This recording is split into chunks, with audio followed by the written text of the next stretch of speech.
राज्यातील विविध भागात अलीकडे गुन्हेगारीचे प्रमाण मोठ्या प्रमाणात वाढते आहे। दरम्यान सिंधुदुर्ग जिल्ह्यातून धक्कादायक बातमी समोर येते आहे। सासरच्या मंडळींनी विजेचा शॉक देऊन जावयाची हत्या केल्याची दुर्दैवी घटना सिंधुदुर्ग जिल्ह्यात घडली आहे।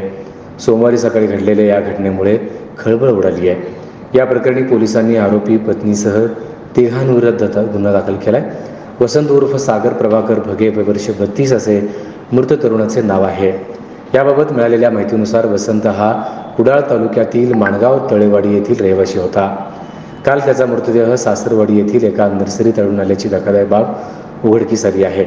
आपल्या भावाची त्याच्या सासरच्या मंडळींनी विजेचा शॉक देऊन हत्या केली असा आरोप मृत वसंत याच्या भावाने केला आहे। या संदर्भात त्याने पोलीस ठाण्यात तक्रार दाखल केली आहे। वेंगुर्ला पोलिसात दिलेल्या तक्रारीनुसार वसंत याला त्याची पत्नी नूतन शंकर गावडे हिने सोमवारी रात्रीच्या सुमारास आडेली सातारे गावडू येथे राहत्या घराजवळ बोलावून घेतलं। संशयित आरोपींनी वसंतला जीवे मारण्यासाठी त्यांच्या घरात कंपाऊंड भोवती विद्युत तारांचे जाळे तयार करून ठेवले। वसंत हा पत्नीच्या बोलण्यावरून सासरवाडीला गेला असता त्याचा स्पर्श या विद्युत तारांना झाला। यामुळे शॉक लागून वसंतचा मृत्यू झाला। दरम्यान वसंत आणि त्याची पत्नी नूतन या दोघांमध्ये नेहमी वाद होत असत। या वादातून ही हत्या केली असावी असा संशय आहे।